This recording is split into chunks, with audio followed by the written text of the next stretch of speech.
calm and keep listening.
DJ Soy Mix Reggae. Keep calm and keep listening.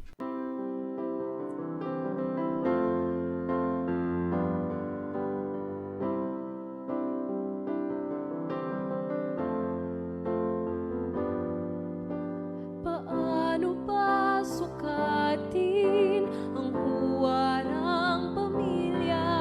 Sa dami pa ng tagumpay, sa mundo ay pinakita. Di ba't mas may tutulong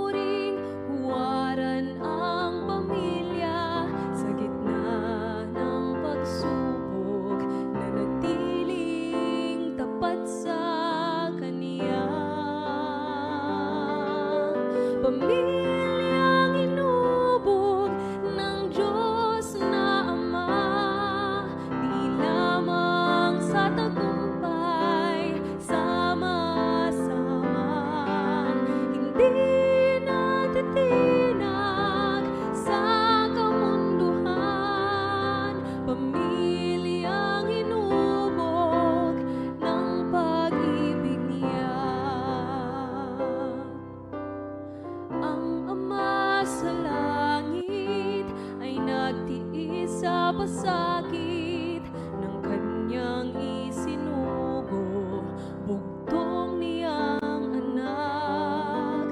Sa lahat ng pag-ibig na kanyang inihain, si Jesus ang labis na nagdusa at nagtiis. Pamilyang inubog ng Diyos na Ama, di lamang sa tagumpay, sama-sama, hindi natitinag sa kamunduhan. Pamilyang inubog ng pag-ibig niya. Wala nang hihigit pa sa isang magulang na mapagpatawad sa kanyang mga anak. Nagdiriwang ang langit sa pagpatak ng luha ng isang anak na mapagpakumbaba. Pamilyang inubog ng Diyos na Ama, di lamang sa tagumpay, sama-sama, hindi natitinag sa kamunduhan. Pamilyang inubog ng pag-ibig niya. Pamilyang inubog ng pag-ibig niya.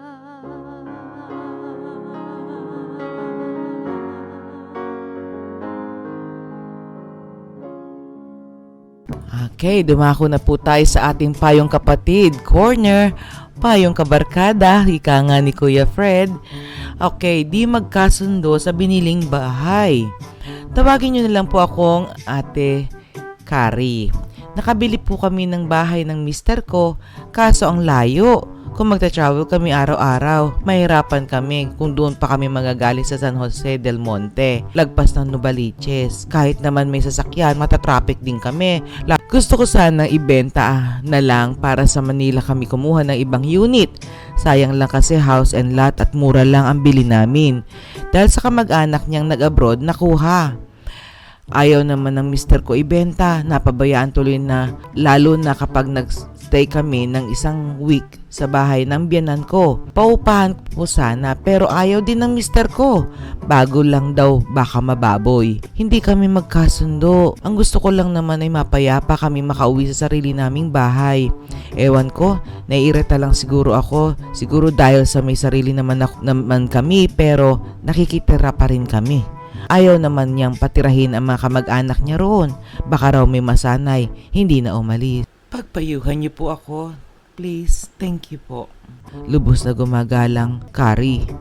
Dear Kari, konting tiis na lang muna. Every weekend naman kayo pwedeng umuwi sa inyo. Huwag kayong padalos-dalos. Wala rin naman magandang hihingi kay Natnan kung iira lang pagkairita mo, no? Baka lalo lang kayong hindi magkaintindihan ng mister mo. Kung minsan, makakatulong na tiyempohan mo na pareho kayong relax ang mood, saka mo siya lambingin at i-open mo tungkol sa plano mo sa iyong bahay. Gawin mo ito ng mahinahon at sikapin na may paliwanag sa kanya ng dahilan mo. Kung magagawa mo ng tama, natitiyak ko naman na magkakaintindihan kayo.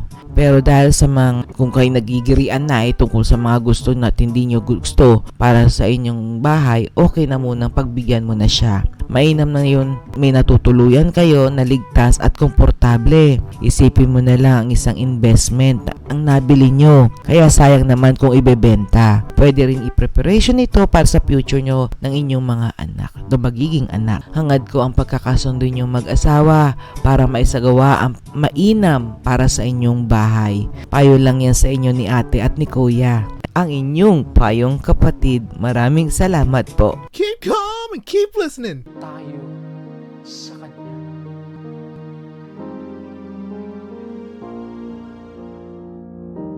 Noon pa man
Kaibigan, malinaw ang pangako ng Diyos sa atin ng lahat ng mga namatay sa kanyang ikalawang pagdating ay muli niyang ibabangon sila mula sa kanilang mga libingan. Magpatuloy tayo sa pakikipag-ugnayan sa ating Panginoong Diyos. At kung dumating na ang malwalhating ikalawang kanyang pagbabalik, ikaw na ang pagsasama-samang ito ay magpasawalang. Nais mo ba na yun